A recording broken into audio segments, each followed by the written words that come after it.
This boy's a werewolf. I'm calling it right now. Very apart, isn't she? Cordelia, Xander, dancing. Willow on the dance floor, kind of looking. I don't know whether looking for her or just seen her, but Willow being on the dance floor with the other kids, being normal. Buffy up above, looking down, not quite a part of it. Quite symbolic, considering where she is this season. We had Algebra 2 together last year. Hey, let's see how it goes. Sorry, I pretty much repress anything math related. Relatable. You sat in the seat 3 over, 1 behind. Oh, she is not going to remember that, dude. Oh, yeah, I remember now. Bless her for that. She's being so nice.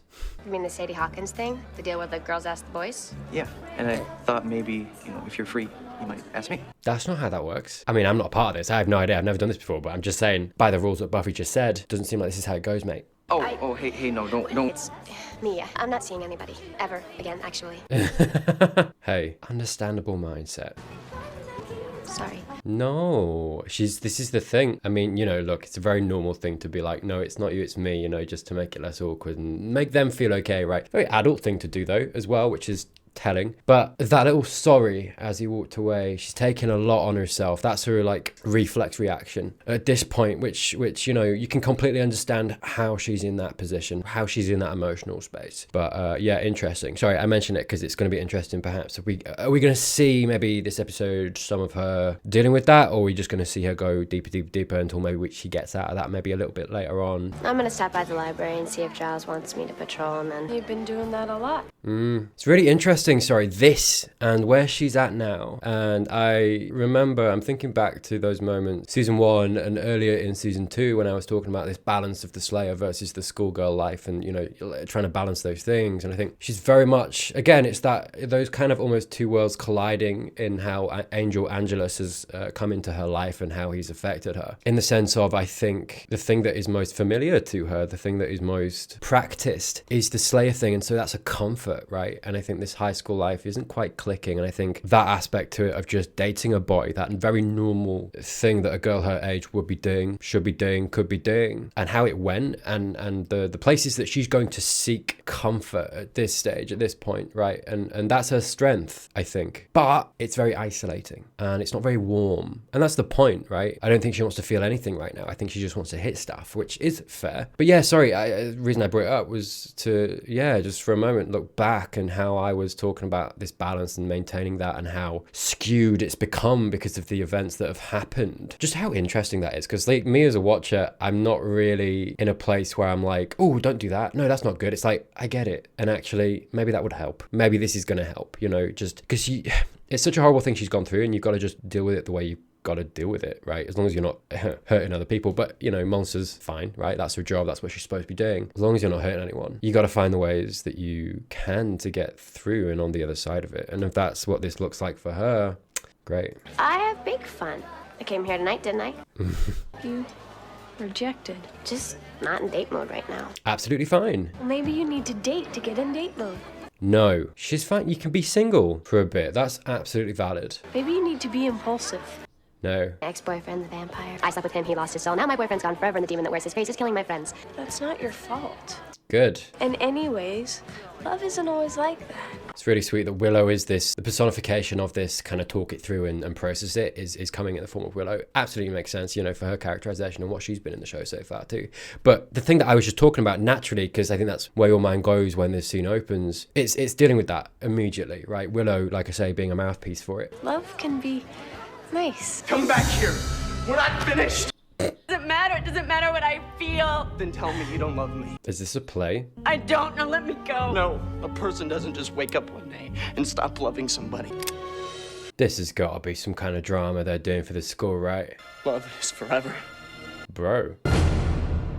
Not always. It's not always. Even, taking yourself out of the situation and the very unique thing that we have with Angel and the curse and all that stuff and how that went. Sometimes, sorry, but, it might be gradual. It might just be one day that, you wake. It sucks. It absolutely sucks. But feelings can change that way. They just can. Damn. Honestly, sorry. It was playing in a way that I was like, oh, it's going to be just revealed in a second. There's going to be a camera that comes around the corner. That was great, guys. Let's try it again. Take 2. That was very dramatic.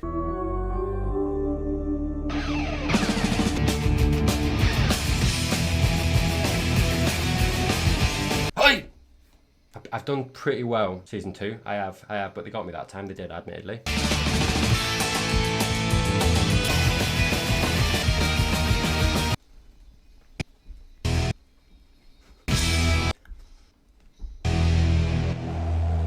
Ooh, it's feeling good, you know. Every time I do it, it gets a little bit easier. It does, just the rhythm of it. You know what I mean? Like, I'm not a drummer, admittedly. You could probably tell that from the way that I do it.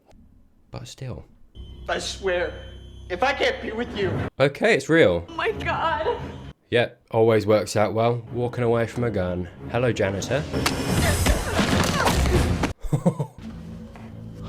What happened? Oh, okay. Mind control. You just went OJ on your girlfriend. Ooh, topical. We weren't even fighting a few minutes ago. And why'd you have a gun? I don't even know where I got it. Okay, I don't trust this janitor man. I don't see any gone. You know what I mean? What's he doing on the scene? Never seen it. Ah, Snyder. What would Sunnydale High do without you around to incite mayhem, chaos, and disorder? Well, you're welcome. See you later. Good talk. I stopped that boy from killing his girlfriend. Ask him. People can be coerced, Summers. Oh, we're still here. Okay, fine. I'm no stranger to conspiracy. I saw JFK. I'm a truth seeker. Gun and 2 confused kids on my hands. Pieces of the puzzle. All right, Sherlock. Got all the pieces carefully and rationally, and I'm gonna keep Rational. Bit of a reach, innit? looking until I know exactly how this is all your fault. Yeah, okay. Because that's rational, buddy. Pathetic little no-life vegan. Hey! What? What did we ever do to you, buddy? You stink of lies. You stink of BO. I have no idea, but it gives a vibe, do you know what I mean? But there's a good chance. Right, so the episode is called I Only Have Eyes for You, and we have opened with a very solid theme of love and the dangers of it and the good sides of it too, right? And it's interesting because Buffy does often bring a subject into the fold and shows you, I mean, passion was a good example of that, right? And demonstrating the positives and the negatives of this kind of thing, right? Because that's the thing, every emotion, any feeling that we might have can manifest itself in positive ways, it can manifest itself in negative ways, but it just depends, right? It depends on the context, the situation, the person involved, people involved, right? Yeah, so that seems to be the way we're going. Title of the episode, I don't know, is there some kind of spell, some kind of creature that is enhancing perhaps feelings of love? So for next time, read the chapters on information grouping and binary coding. Oh man, it is a little sad to see her here, knowing why. And primary number clusters a big hoot. She's just a teacher now. That is not okay. I made them laugh, did you? You're paying her, right, school? Right? Well, I had good lesson plans. Miss Calendar had them on her computer. Okay. And I found a bunch of files. It's on paganism and magic and stuff. See, Willow, if anyone's going to find what she found, it's going to be Willow, about Angel. This in her drawer.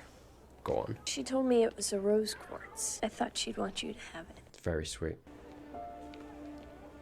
She's acting as the comfort this episode, isn't she, Willow? That's Buffy now to Giles.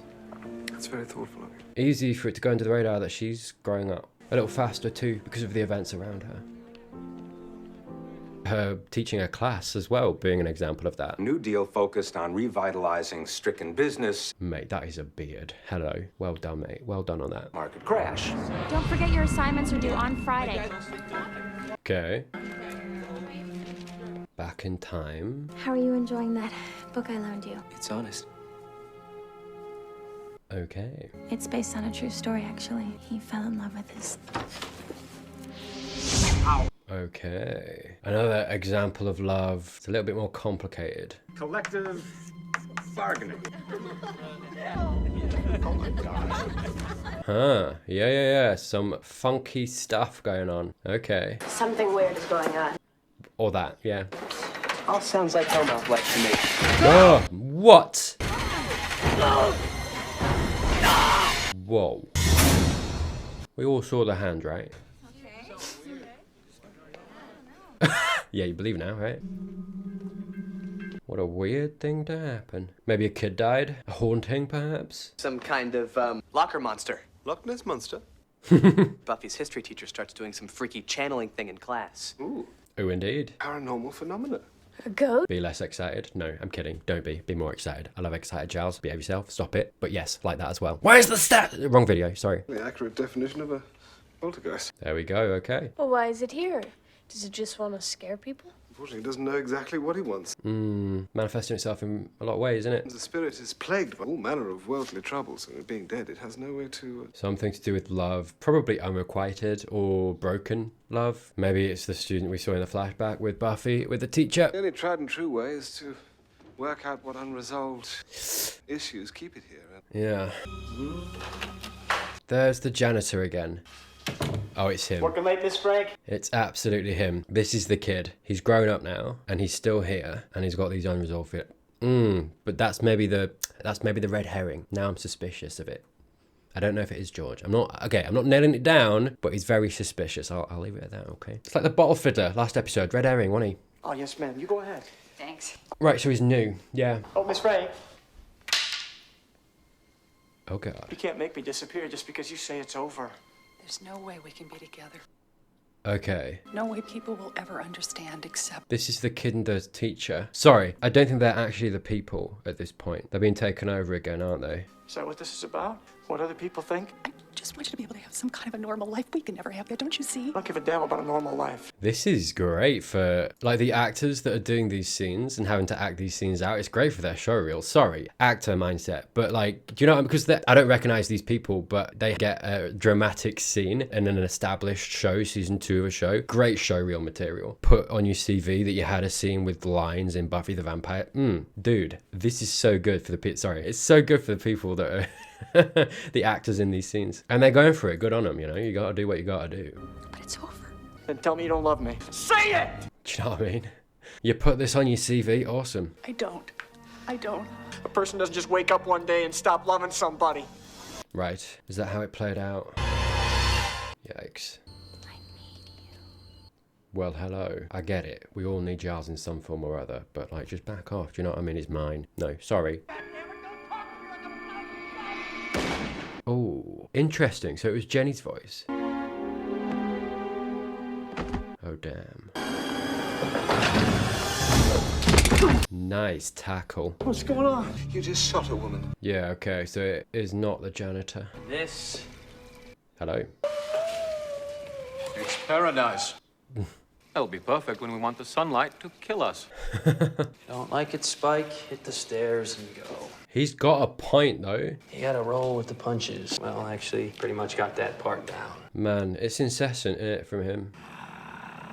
Oh my God. The growling. It's the growling. Woof! Can't help it. I'm so sorry. It's Jenny. Oh, of course. You think she's the ghost? Don't you see? She died here. I get why he'd say that, but considering the flashback and how it's manifesting, I just don't think it is. Angel didn't shoot Miss Calendar. Yeah. Insignificant. It's the Okay. violence of the thing that matters. But it's always the same. This gun thing, it's always the same. These couples keep having, it's sort of specific. Uh-huh. It's a pattern that doesn't fit with the way Miss Calendar died. But Giles wants it to be Jenny. Of course he does, because this is as twisted as it might be. This and the whisper that he heard, that's when she died. To his mind, to his knowledge, he would never be able to see her again, never be able to hear her again. And this is some semblance of getting some connection with her. So naturally, he's going to want it to be her. Absolutely. And it's going to take a bit of doing, I think. Persuading him that it's not. Well, I encourage you to always challenge me. Fair enough. You should never be cowed by authority. Yes. Except, of course, in this instance when I'm clearly right. I don't remember ever seeing Giles be this weird. He's still grieving. We're going to get there, I think. We're teeing it up. What gives? He misses her. I can't think. Exactly. No more fallout from my love life. No. And there she is, putting it on her again. Stop it. I get it, but stop it. Okay, but this ghost stuff is something else. Yeah. Some alternate ghost theories. What do we know? Dog's spit is cleaner than human. Okay. It says a student murdered a teacher. There they are. The rumor was they were having an affair and she tried to break it off. After he killed her, he went into the music room and shot himself. Yikes. When did it happen?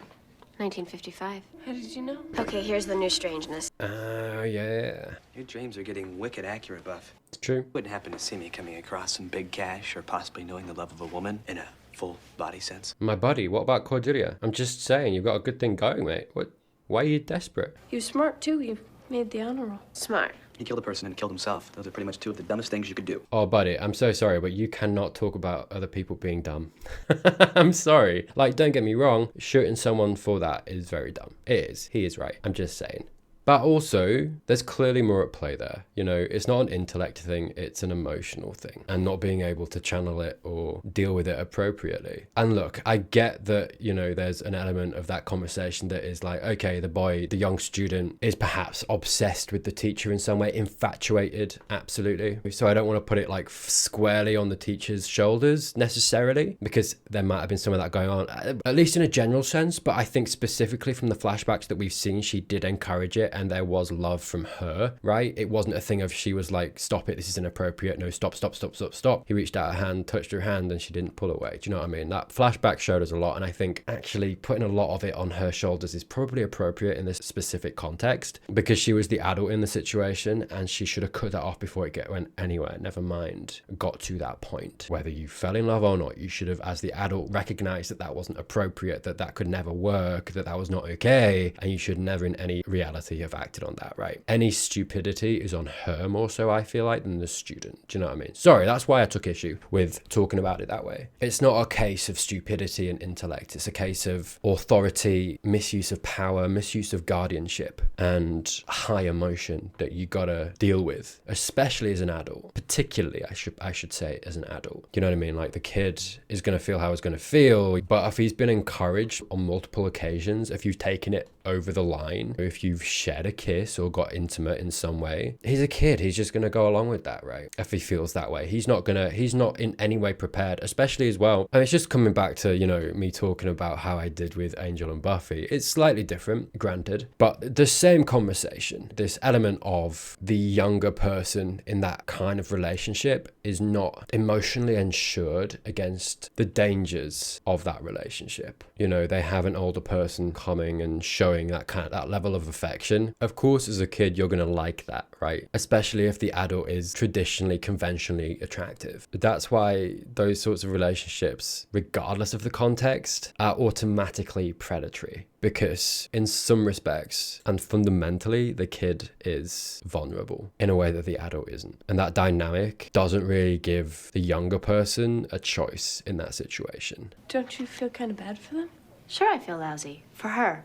He's a murderer and he should pay for it. Wow, really? It's funny getting that line after what I've just talked about. I strongly disagree, Buffy. Not with the general sentiment of like, he shot her. That's obviously not okay. But I think off cuff, lying all of the blame with him, really misguided and genuinely inaccurate to do that, considering what we know of the relationship, especially what she knows and what she saw in that flashback. Because the reason that I talked about it in the way that I did is because I saw the flashback that she saw, right? Again, Buffy's a kid. I get seeing it from that perspective. With his life? No, he should be doing 60 years in a prison. Yikes, the quality of mercy is not Buffy. Yeah. I mean, this is the thing as well, right? It shows a lot of insight into her mentality. She's naturally had to become colder to deal with what's going on with her. So it makes sense that, you know, some of that is going to bleed through into her daily life, her general life, right? I get it. I'm not blaming her for it. I just disagree and I think she's wrong. But I understand why she would be saying the things she's saying. And I don't particularly blame her, considering her circumstances and her age. And as much as like people say, and I agree that as the Slayer, she is growing up quicker and she is taking on qualities that you would more associate with an adult, she is not an adult. There's a difference between her growing up quicker and taking on these kinds of qualities and having to, and that translating as Buffy equals adult. Do you know what I mean? I remember talking about obviously the stuff that I did when her and Angel were together. Some people came in and I know we're talking about it in that sense, and it's like, it's okay because she's an adult, because she's having to grow up quicker as the Slayer, and that her circumstances in life mean that she's growing up quicker, therefore she is an adult and it's okay. And it's like, that is really horrible logic and you should stop saying that, because that's not okay. That's one thing doesn't equal the other. Just because she is growing up at an increased pace and she is mature in a lot of ways, she is undeniably still a child. It's easy to forget. And despite all the ways, I mention it because it's kind of relevant, right? Because she is. But I think this moment shows that kind of thing as well, in that as much as she is growing up, she is maturing, she's a clever person, that is a very immature mindset. And I get it as well, right? She's had her relationship and she didn't recognize, this is the point as well, right? She was a kid in the relationship with Angel, who was much older than her. With that context, she couldn't possibly have really understood fully how predatory that is. That's kind of a lot of the problem with it. But because she's coming from that mindset, Obviously, she's not going to look at this situation with my mindset, the way that I came at it, because she's from the other's perspective, right? And if she started examining how inappropriate this relationship was, she'd have to start examining how inappropriate her relationship was with Angel. And I don't know if she can necessarily do that. And I wouldn't even necessarily want her to do that at this point, right? She's taken a lot on herself, beating herself with everything that's happening, and she doesn't need more to beat herself with. Absolutely. Do you know what I mean? But a good reminder that she's not an adult. And as much as she might be maturing in emotional ways, that doesn't translate to her, a 17-year-old, being 21, 23, 24. Who cares what he wants? We need to shut him down, or some other innocent guy goes and kills some poor nice girl and then blows his brains out all over the music room wall. Okay. Who's hungry? Okay, cool. No. It's very over the top. It's very personal. We're dealing with it. We're going to get to a place where we're dealing with it, I think. I'm organizing a boycott. Go ahead. Realize that the girls have to ask the guys and pay and everything? Otherwise, things are going to get really scary. Oh. Okay. Oh, man. That's rough. Good cash, though. Mate, those reflexes. Yeah, what are you going to do, man? Snyder, it's your time to shine, just nothing. Fair enough, eh? What could he do? That's fair.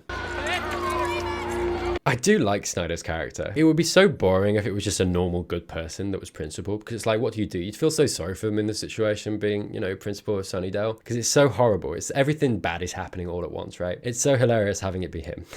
It's so much better for that. And that he's such a caricature character amongst all of this chaos. Better, I can probably make that one fly, but this is getting out of hand. People will talk. Yeah, I forgot that they do know. Snyder, what's going on here? Backed up sewer line. We're on a hellmouth. Yeah, there we go. City Council was told that you can handle this job. If you feel that you can't. Tell me more about this. This is a long burn, huh? Because we found out about him knowing about it a while ago now.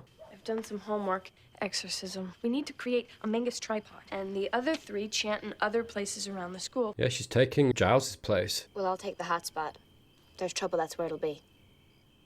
Yeah, it's interesting. She is, like, Willow does kind of almost feel like the backbone of the group in a lot of ways. And this isn't the first time we've seen this sort of thing. And it's like Buffy's kind of out of action in the sense of, like, she's not really being the adult in this situation. I think she's connecting a lot of her and Angel's relationship and her, I suppose, repressed feelings on that onto this situation and judging the kid for it, right? The kid is manifesting in this way of, like, did a murder, right? Which is very Angel Angelus and you know what I mean? That shift of personality of a relationship shifting from love to, okay, one person in said relationship kills the other or kills someone. She's putting all of that angst and the way that she validly feels angry and betrayed and hurt by Angelus and his actions, she's putting all of that onto this kid, which, understandable, human, fair, right? But also inaccurate. It's not quite the same situation. Anyway, point is, completely validly out of action in the sense of she can't really be the adult in this situation. She's not in that headspace. Giles is obviously dealing with the Jenny thing as well. Obviously, he's still reeling and he's doing his own thing. And Willow's stepping up. Not only is she taking over Jenny's place in the classroom and filling the hole there, she's filling Giles's hole in this group of not only obviously being caring towards the people, she's done that to Buffy and to Giles this episode, but also coming up with a plan and coming up with the, you know, the fantasy fix for it. And okay, this is the situation, this is the supernatural thing happening, I have a fix, this whatever it was, the tripod that she was talking about. And she's holding them together. She's the glue that's holding the group together right now when members of said group are absolutely fairly and validly struggling. Oh, I'm hoping he'll show. I truly am. Mm-hmm. Yeah, you're personifying your feelings for Angel in him. Angelus, I should say. I made this all scapulous. So we can flip the ghost over when it turns a nice golden brown? That's not... Scapula, not spatula. You wear it around your neck for protection. Yeah, again, coming up with the fix. Making sure they're all safe. Piece of cake, right? Brilliant. Okay, immediate chaos. We love it. Party! Probably not. Oh, hello. Yeah, what are they getting up to in the garden, eh? Or is it just a gift? I guess just a new hideout, right? Too pretty dress, sweet. It'll get all dirty. He is so done. You know, I'm suddenly liking this plan. Interesting they're both wearing red. There's a guy. Yeah, I do quite like how they've styled them. Drew with the red dress, fully bathed in red. Red.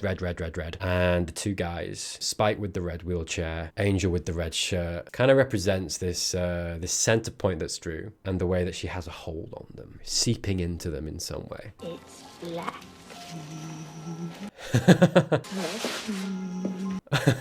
She's great.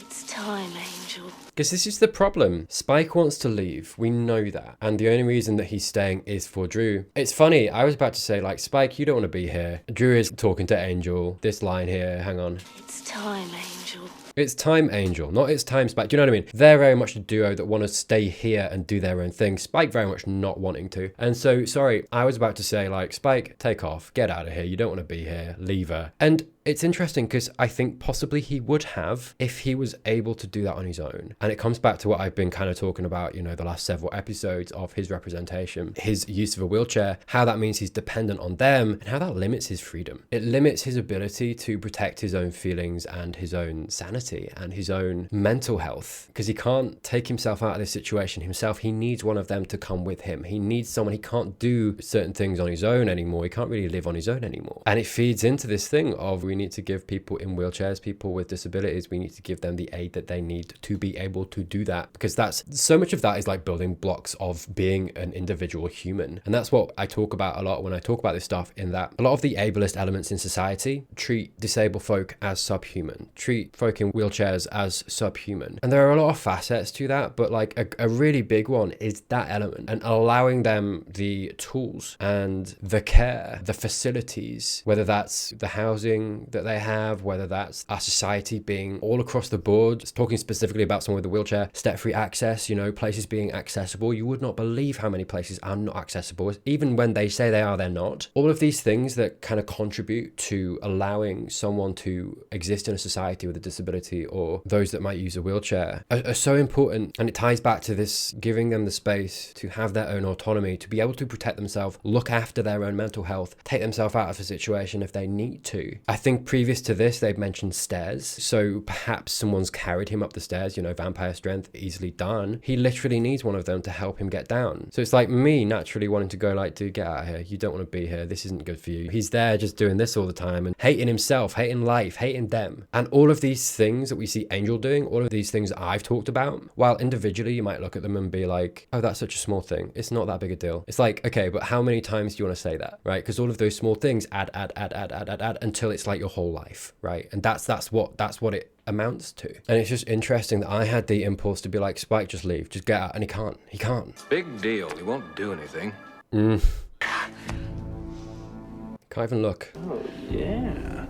What, with you being special needs, boy, I figure I should stick close to home. Wow. You and Drew can always use another pair of hands. And this just demonstrates the kind of evil of Angel. I talked about it, I think, last episode, and how he's willing to use everything. And nothing's off the table. Anything, even if it's sadistic, the worst thing you could possibly imagine someone saying. Everything that I was just saying, Angelus has repurposed that into, you can't get rid of me. No, it's probably best that I stay around and torture you more in any way possible. Do you know what I mean? Dressing it up in a way of, no, you need me, I'm helping you. Nothing's off the table. He's so horrible. Oh, beautiful. Sorry, I'm going to go back. Sorry, I just caught that suppressed anger and panic and frustration. He's powerless. Look at this. In his face there, beautifully acted. Yeah, and it's interesting that Angelus is this presence in the show right now that he is, and what he is to Team Buffy, in that he's terrorizing them, he's killing members, he's doing all of these things. He's also that to Spike. He's making Spike's life hellish. He's taking away everything that, any joy that Spike had, and he's taking that away. I wouldn't put it past Spike being part of Angelus's downfall, actually, because he's kind of in the same emotional state in regard to Angelus as the others are. Not quite the same necessarily, but similar headspace. What about you? What are you doing? I think I may be close to contacting Jenny. Okay. I feel like that's a separate thing to what we're dealing with, though. It's my scapula. Ah, do you suffer? Well, run along then. There may be some paranormal. Yeah, he's so absorbed in his own thing. Bless him. I get it. Okay. Night. And tells you a lot about, Willow, that she feels powerful enough and secure enough in herself that doesn't panic her. Giles been out of the picture and being like, okay, run along, you do your thing. And she's like, yeah, cool, okay, I will. And I wonder actually if, this is the thing. I do think, like they said earlier, that the spirit is focusing on her, right? The book came out of the bookshelf, she got the dream thing. And I wonder if it's kind of almost a similar situation in regards to what she went through in some ways. Maybe that's why. Yeah, and it's just arranging this kind of place that we're in thematically of Buffy beaten down in the worst, like, kind of emotional place that she can be as we get closer to the finale and perhaps this meeting with Angel, the confrontation we're building towards. Just a really interesting place to put her in. It's a test. It's a real test, isn't it, for the Slayer, for Buffy. Yeah, and look at her looking in on these, and she knows she sees herself in Angel. Maybe that's going to be what makes her understand. Okay. Right. The emotions that she's going through, they're so strong, they're so raw. She's had this reaction of like, I want to just punch it out. I just want to kick something, right? Last episode, she literally killed a monster for it. And she was like, I feel better. I feel good. Maybe that's going to be an avenue into understanding how he feels, how he felt, and how that manifested itself in this explosion of anger. And it's going to be a lesson perhaps to her that if I don't process this, if I don't deal with this, this could happen. It could manifest itself in a way that keeps hurting people, and I need to deal with this, right? Which I feel like Buffy has slowly been getting to grips with and coming to terms with as we've gone on the last few episodes, you know, in Since Innocence. But yeah, it's really testing our Slayer this season and what happened. And it's making her learn. It's making her have to learn. Okay. Fair enough. I mean, maybe this is going to show him that he can't be taking days off from these guys. You know, he's got to be there for them too. It's a really interesting episode in the way that it's demonstrating the roles and responsibilities of each member, really. At least Giles, Buffy, and Willow. Get out! Oof, that was creepy. Okay. I just feel sorry for the guy. It's not her, is it? I'm sorry. Like, let me just, you know, like really drive home, by the way, considering what I've said and how I've talked about this, let me just drive home that despite everything I've said in that I do put a lot of blame on the teacher, that does not justify him using a gun in any circumstance. Let me just be, I did say that before, but I don't know if it was clear enough. He is also in the wrong for doing that and escalating it to that point. I'm just saying that it shouldn't have got to that place, and that falls on the teacher. And I mean, look, America, I don't want to keep kind of, you know, pooping on you and everything, but do you know what would sort that? Proper gun regulation. And I will keep looking at you steadily. I know a lot of Americans get testy about this, but I will never shut up about it because it's stupid. The fact that you allow so many people, the fact that there's so much freedom on firearms in the entirety of the US is insanity. And it is literally killing you and your kids. And it is insane. It does genuinely just transcend the situation because the kids should not have been able to get a gun. And, you know, look, people, you know, because my accent, I do genuinely get comments if I talk about it of like, yeah, well, if I come to England, I'll just get stabbed, mate. And it's like, yeah, but you'll have a good chance of running away from that. Yeah, try running from a bullet, mate. Do you know what I mean? I shall confront. I shall totally confront. Uh-oh. Well. Kick in! Nice. That was a good one. Good job, guys. All right, nice. Nicely done. Based on all the parallels and Buffy's visions, it's James's. I'm talking about earlier in the episode of them, you know, splitting off their own ways and what Willow is to the group and all this stuff, but they're stronger together, and actually it does take all of them, and they all do bring something. Again, this episode kind of demonstrating how important all of them are. Hey, if Sunnydale High School shuts down forever, do we automatically graduate? But why? Trying to resolve whatever issues are keeping him in limbo. Or not He wants forgiveness. Fair enough, yeah. I imagine he does. We could all stand to be a bit more empathetic. And this is what I mean. As much as he was wrong to do what he did, and I'm not going to defend that, it should never have got there. It shouldn't have. And that's not on the kid. That's not on him. He's experiencing a form of purgatory. He's doomed to kill his Miss Newman over and over. Forgiveness is impossible. Torture. Good. He doesn't deserve it. Come on, man. To forgive is an act of compassion, Buffy. Nicely done, yeah. James destroyed the one person he loved the most in a moment of blind passion. And that's not something you forgive. She sees a lot of herself in him. That's what it is as well. That line there, a moment of blind passion, she slept with Angel and she destroyed him. And as much as that's a twisting of the scenario, right? That's not on her. She could never have known. That is objectively what happened. It's interesting. I think I was wrong. I think I was right in a certain way. I think there is a lot of Angelus embodied by James in his act in a a certain way. But I think the anger and the lack of forgiveness that actually she's putting onto him is because she perceives him to be her, and what she did, right? Because I think her taking on this blame is the suggestion that she actively did it purposefully, which is obviously not what happened, right? The situation with Angel and turning him to Angelus. And so she's taking that from herself and putting it on him. She's treating him the way that she's treating herself right now and being uber harsh, super harsh for that. That's where it's coming from. I think James, it's really interesting how they portrayed him, because he is a manifestation of both. I think you can see it from the perspective of, okay, he's kind of Angelus in the way he's acting and the way that you can perceive it from a certain angle, but also, yeah, sure, from the angle that Buffy just talked about, he's Buffy from a twisted perspective as well. I mean, the truth of it is they're both very different situations. And I think the truth of it is like I say, actually James deserves empathy. He deserves forgiveness, compassion. It should never have got to where it got to. He was wrong for doing what he did, but it should never have got there. And he does deserve forgiveness for that. In the same way that I don't think she even needs forgiveness for it. She didn't do anything. She just was with her boyfriend and they slept together, and that was a perfectly normal thing for them to do. And the thing that happened in regard to Angel, completely out of her hands. Nothing to do with Buffy. This all goes without saying. We all know this. I think everyone watching knows this as well, right? But that's the thing. That's the through line. That is the thing that I think we're going to come down on and realize, is that James isn't to blame and Buffy's not to blame. And that's a beautiful thing to kind of, for her to come to terms with and process, actually. That specifically. She needs to learn to forgive herself, and I think that's what this episode is about. That's not something you forgive. No matter why he did what he did, that it was wrong and selfish and stupid, it is just something he's gonna have to live with. Yeah, Willow knows. He can't live with it, Buff. He's dead. Yeah, she wasn't talking about him. This is good. Okay. Over-identify much?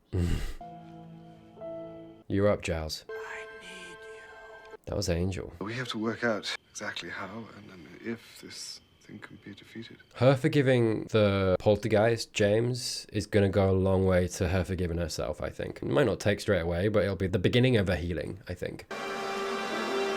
Yeah, letting her in. This feeling of torture, because that's what he's doing. That's what James is doing. He's torturing himself, making him relive it over and over and over again, because he can't forgive himself, right? That's the connection. That's why he's connected so hard with Buffy, because that's how she feels in regard to this. She's torturing herself over and over and over again, and both of them can't keep doing it. Fun fact about wasps. Oh, of course. They have no taste for the undead. I feel like there's going to be an element of her realizing it and actually using Angel to get this out to. Can't make me disappear just because you say it's over. Be able to have some kind of normal life. There we go. I'm going crazy not seeing you. I think about you every minute. I love how the lines are, yeah, beautiful. The lines are almost, you can kind of squint and go, this is Buffy and Angel, right? In spirit. This is everything, right? And I love how this scene between these two was clearly written with Buffy and Angel in mind, knowing that they were going to have Buffy and Angel Buffy and Angela say these things to each other, and it was going to feel like Buffy was finally getting it out, and it's probably going to be quite cathartic for her to actually say these things and get it out. And Angelus, through his mouth, it's almost Angel speaking, maybe even symbolically giving her permission to let him go as well, if I'm remembering the speech right. Come back here. I'm not finished. You don't care anymore, is that it? Then tell me you don't love me. Is that what you need to hear? Will that help? This is beautiful. I don't. A person doesn't just wake up and stop loving somebody. Oh. Love is forever. Sorry, the way that she delivered that was beautiful. And the pain that she put into that. Don't. Now let me go. A person doesn't just wake up and stop loving somebody. That. Love is forever. The one person that won't die when she shoots him. Be with you. Oh my God. Don't walk away from me! Nice. I like that was a line that she got to say to him. Don't talk to me like I'm some stupid. That was the perfect way for her to exercise these thoughts, these feelings. And I really should have seen it coming. When I heard this speech, in the flashbacks and snippets of it, I really should have seen that they were teeing this up. But I think the episode was so worth it just for that. That's beautiful. I love that with all the actors that did that speech too, they all gave it so much. They all sold it. It was brilliant. And these two also selling it. Oh, of course, and now okay, this is the part of the thing we need a break. Because Maybe it's going to be Angelus that comes in and does, because he's not gone, right? Maybe he's going to come in and find her. Do you think he's going to save her? Because he can't have her die. He's not done with her yet, right? Talking about everything in passion. Yeah. Don't do this. He's still embodying It wasn't your fault. the teacher. I'm the one who should be sorry, James. Yeah. You thought I stopped loving you. Okay, not for that though. But hey, whatever works, works at this point. With my last breath. What a loophole to get round it.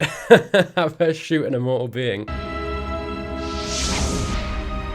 Wow. Wow. Sorry.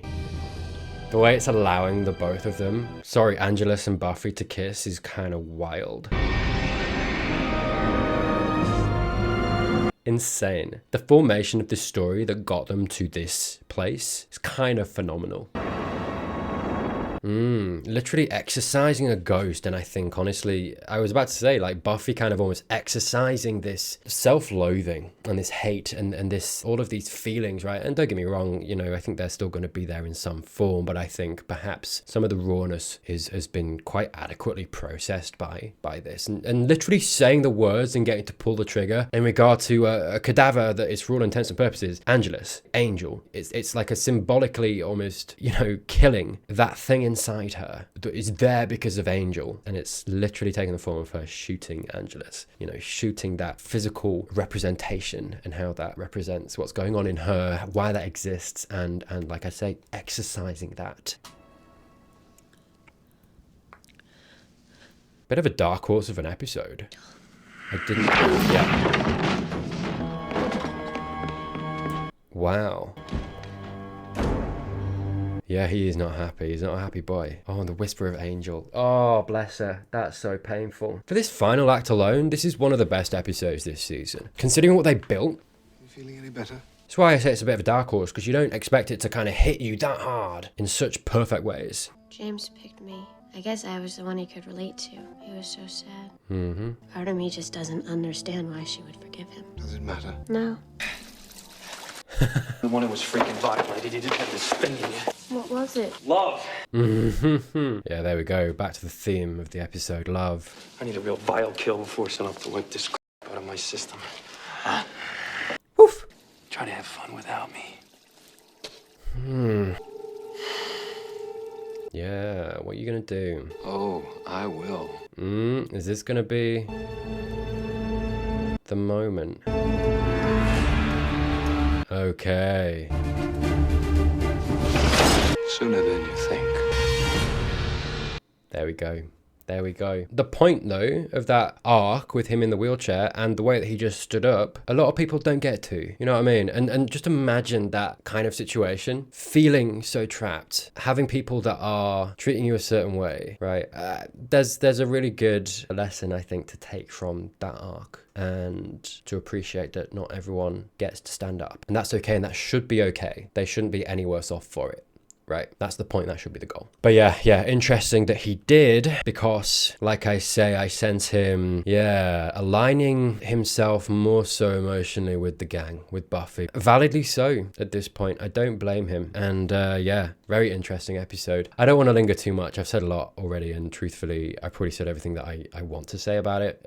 Talking about it more is almost just to maybe wax lyrical on how beautiful that final moment was, the way that, like I say, that speech, that script was written knowing that it was going to be Angel and Buffy having that conversation, the way that it was going to be saying the things almost that Buffy wants to say to Angel, the way that perhaps Angel, if he was still here, would maybe talk, knowing the situation and knowing that he was Angelus, and maybe even trying to help her through that. It was almost this spiritually Angel coming back to talk to her, trying to help her through the situation a little bit. And yeah, like I say, so this episode that was very thematic in regards to love, the way that it can kind of negatively and positively impact people, extreme examples of that as well, how it's so manipulative or influences, I suppose, more so us so much, how dangerous it can be, how brilliant it can be too, but how dangerous, and how careful we've got to be as well. I think more so, I'm talking specifically about the teacher, how careful we have to be with it, especially in regards to young people, right? You can't have that. That's what makes that kind of relationship untenable. It's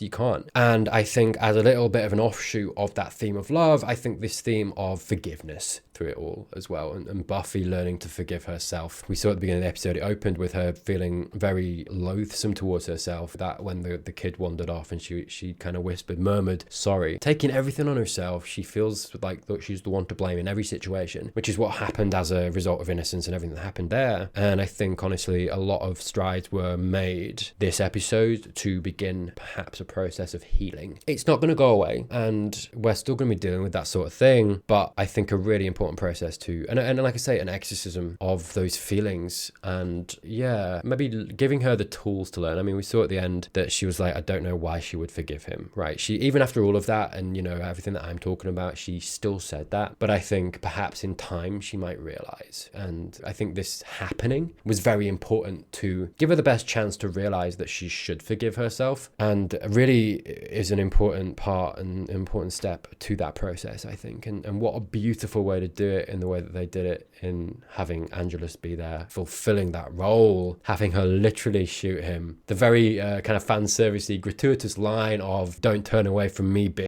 Mwah, beautiful. And then allowing, you know, these characters that we had since Innocence and everything that happened, having them share a kiss that's very romantic, very beautiful, very much representative, I think, of what they used to be. And then still Angelus can't kill her. His response is to flee. He flees from love. Love is something that he can't stomach. It tears him up.